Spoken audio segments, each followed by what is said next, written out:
Sermon 177 de saint Augustin, suite. Tu disais, je possède de l'or mais sans affection. Remarque que ce défaut d'affection est en toi. Si donc tu as pour moi quelque égard, daigne me le montrer aussi. Oui, montre à ton frère ce que tu ne dérobes pas au regard de ton Dieu. Comment te le montrer, demandes-tu? En voici le moyen. Qu'il soit riche en bonnes œuvres, qu'il donne aisément. Fais consister ton opulence à donner aisément. En vain le pauvre voudrait donner, il ne le peut, mais autant la chose lui est impossible, autant elle t'est facile. Mets donc pour toi l'avantage d'être riche à faire sans délai le bien que tu peux faire. Qu'ils donnent aisément, qu'ils partagent. Est-ce perdre? Qu'ils amassent un trésor qui soit un bon appui pour l'avenir. Toutefois, ne désirons pas posséder alors ni or ni argent, ni domaine, ni rien de ce qui charme ici-bas les regards humains. Quoi qu'on nous dise, transportez, placez là votre trésor, l'apôtre tient à nous mettre en garde contre ces idées trop charnelles, et il nous dit, afin d'acquérir la vie véritable. Non pas cet or qui reste à terre, non pas ces biens qui pourrissent et qui passent, mais la vraie vie. Il est vrai, nos biens émigrent en quelque sorte lorsque d'ici ils montent là-haut. Là pourtant, nous ne les aurons pas tels que nous les y envoyons. Le Seigneur notre Dieu veut donc faire de nous des espèces de commerçants.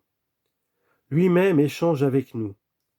Nous donnons ce qui se trouve ici, partout pour recevoir ce qui est près de lui en pleine abondance. Semblable à ces nombreux négociants qui échangent leurs marchandises, qui donnent ici une chose pour ailleurs en recevoir d'autres.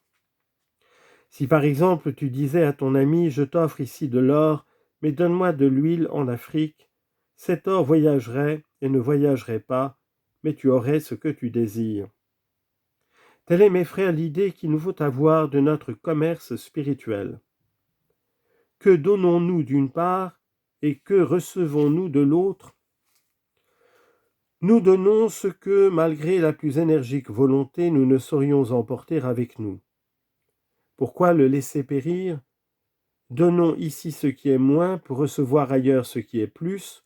Nous donnons donc la terre pour le ciel, ce qui est temporel pour ce qui est éternel, ce qui se corrompt pour ce qui est inaltérable. Enfin, nous donnons ce que Dieu nous a donné pour recevoir en échange Dieu lui-même. Ah, ne nous lassons pas de faire cet échange, d'exercer cet heureux et ineffable négoce. Mettons à profit notre existence sur la terre, notre naissance, notre exil, ne demeurons pas indigents. Ne laissons pas entrer dans notre cœur une pensée funeste qui en serait comme le ver rongeur. Ne disons pas « je m'abstiendrai de donner pour ne pas manquer demain ». Ne songe pas tant à l'avenir, ou plutôt songe-y beaucoup, mais songe au dernier avenir. Qu'ils amassent un trésor qui soit un bon appui pour l'avenir, afin d'acquérir la vie véritable. Cependant, il faut suivre cette règle de l'apôtre, qu'il n'y ait pas, dit-il, soulagement pour les autres et pour vous surcharge, mais égalité. 2 Corinthiens chapitre 8 verset 13. Possède donc, garde-toi seulement d'aimer, de conserver, d'amasser, de couver tes trésors enfouis, ce serait te confier à l'incertitude même. Combien se sont endormis riches pour s'éveiller pauvres? Il y a donc une pensée mauvaise que l'apôtre a voulu combattre après avoir dit « N'aimez pas l'argent, contentez-vous de ce qui suffit actuellement ». Cette funeste pensée est celle qui fait dire « Si je n'ai pas un trésor, qui me donnera lorsque j'aurai besoin ?» Sans doute j'ai abondamment de quoi vivre, j'ai assez. Mais si on tombe violemment sur moi, comment me délivrer? Que faire s'il me faut plaider? Où trouver des ressources?